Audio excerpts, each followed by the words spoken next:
Hello everyone, welcome back. Today we're going to be doing some one-handed shooting.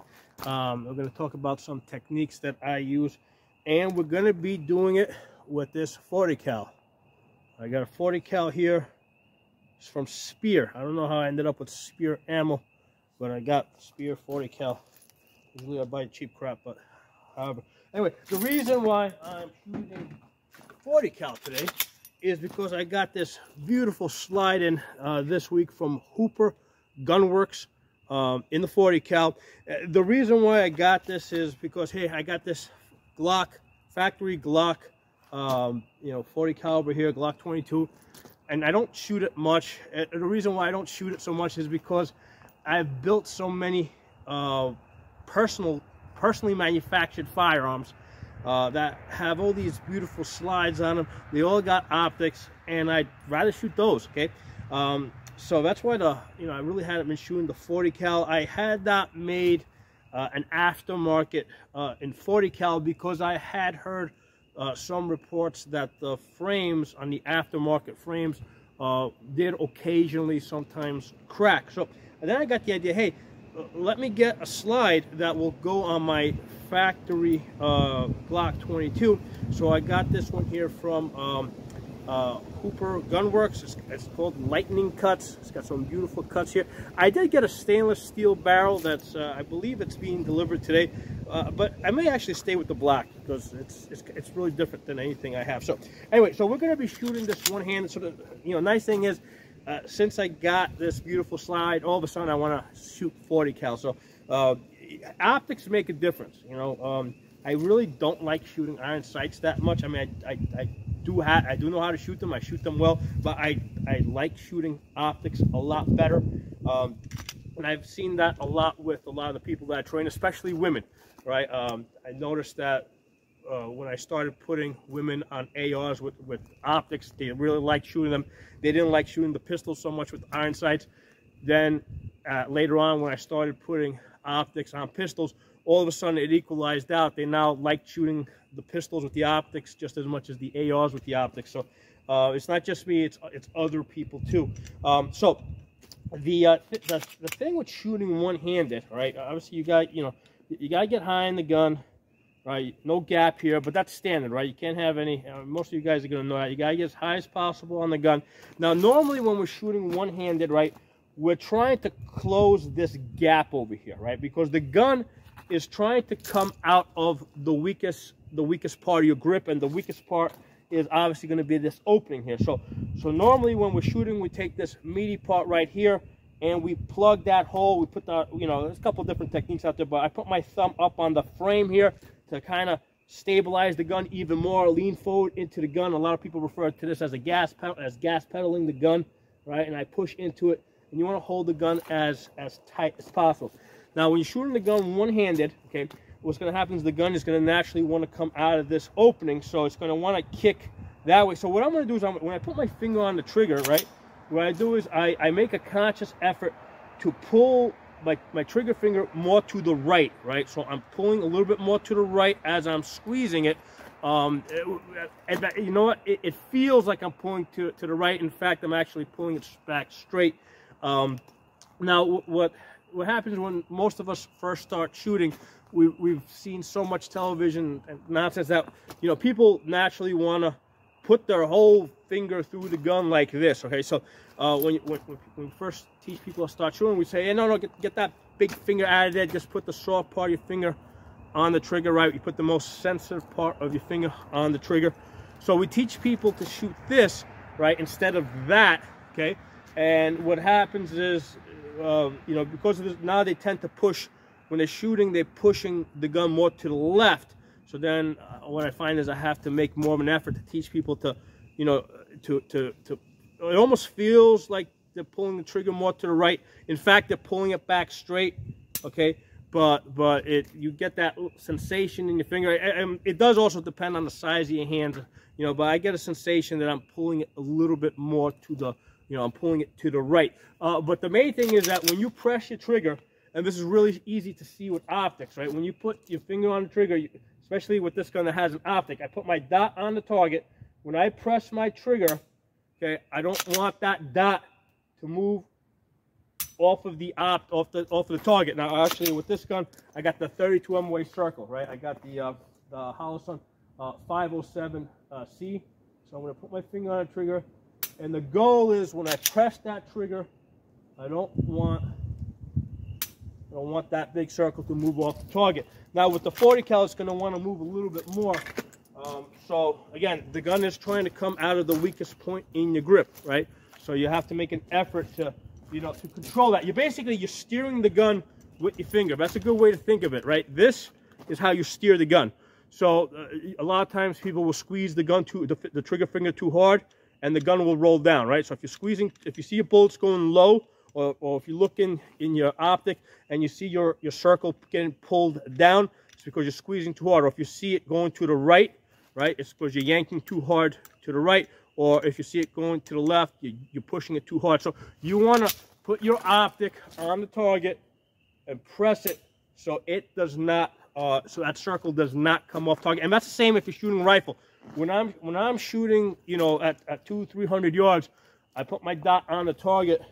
Okay, even though I can't see the bullet holes, right, on a piece of paper that's 200 yards away, I can usually tell how good my grouping is going to be even before I get out there to check the target, because I know when I was pulling the trigger if my dot moved off the bullseye, right?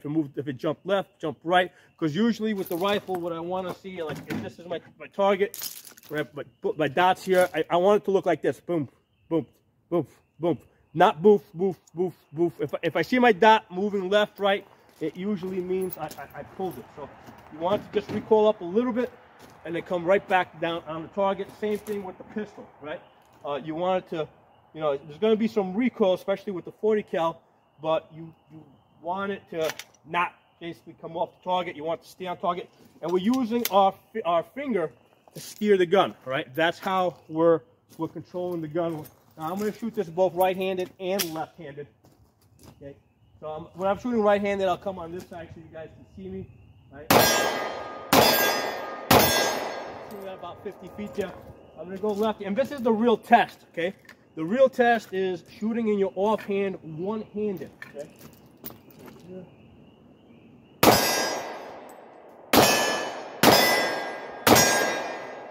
Start moving around a little bit.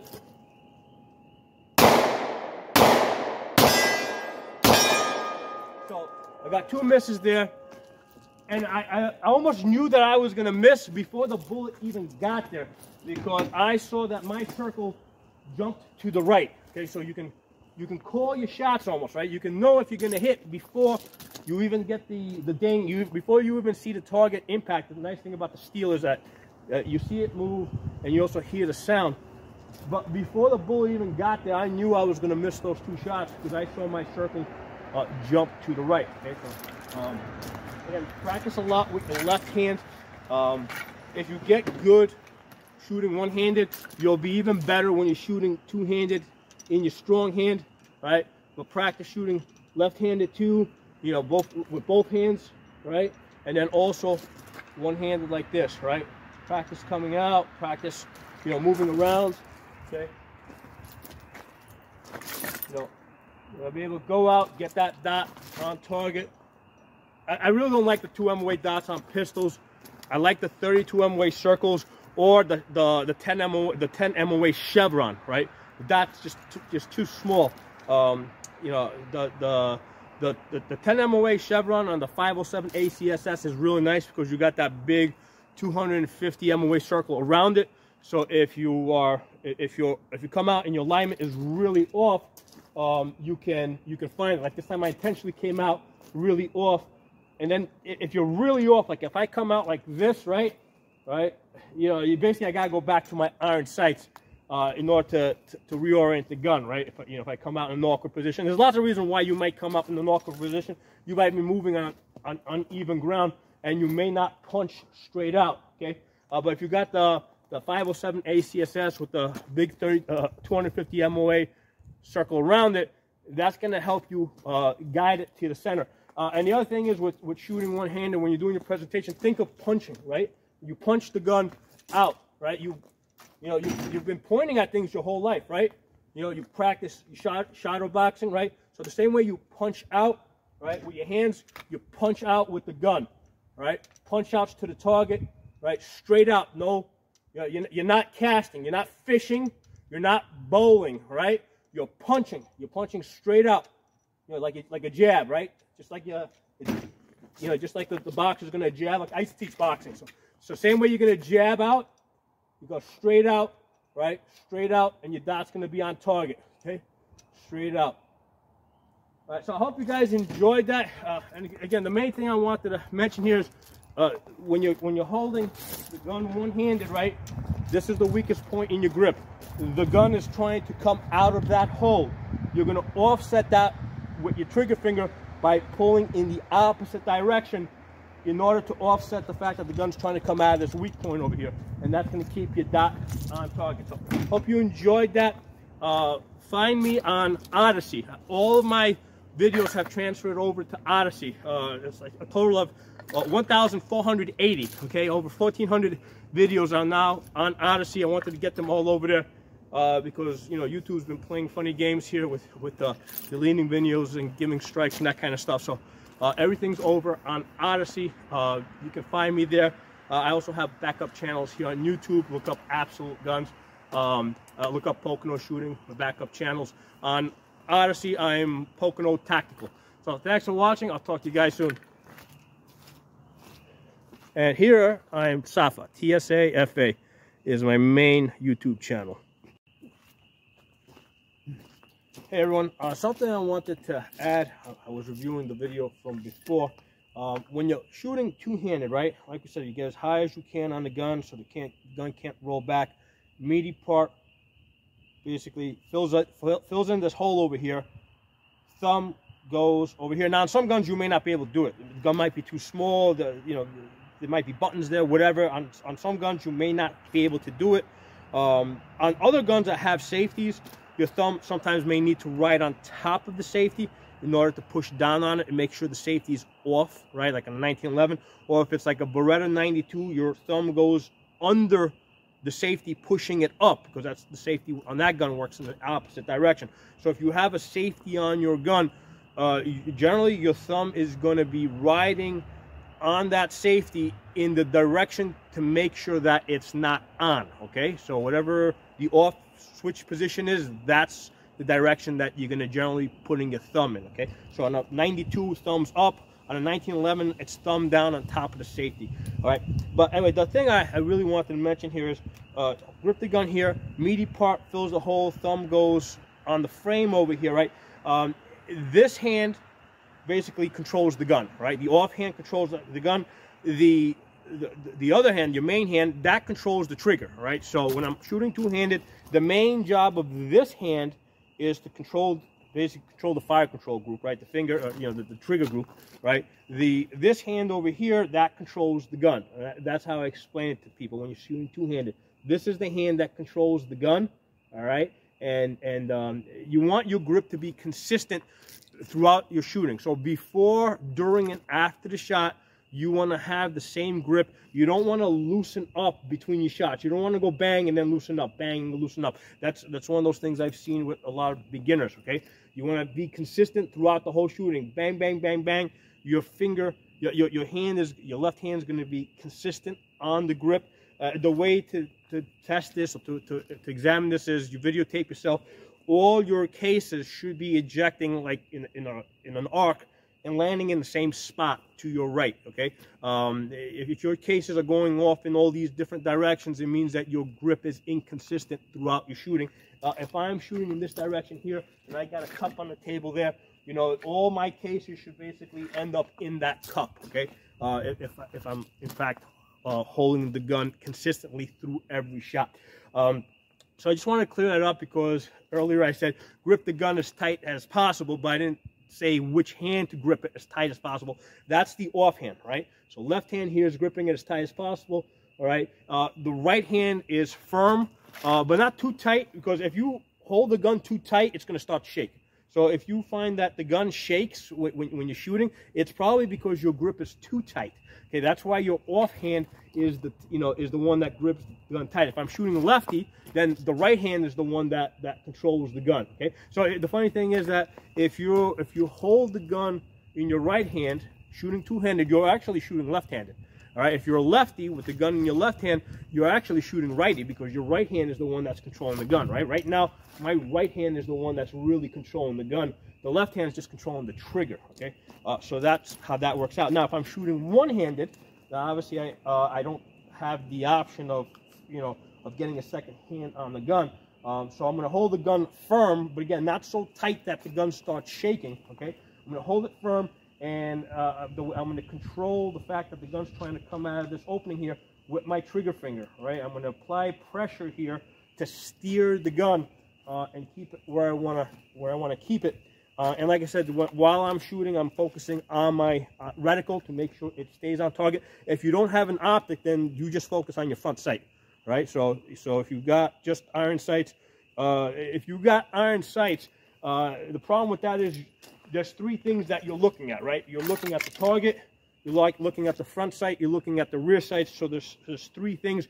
Your eye, just like a camera, can only focus on one thing at a time, okay? So the thing that you focus on is the front sight. That means that the rear sight's going to be blurry, the target's going to get blurry, and you got to get really comfortable with this idea of shooting at blurry targets, okay?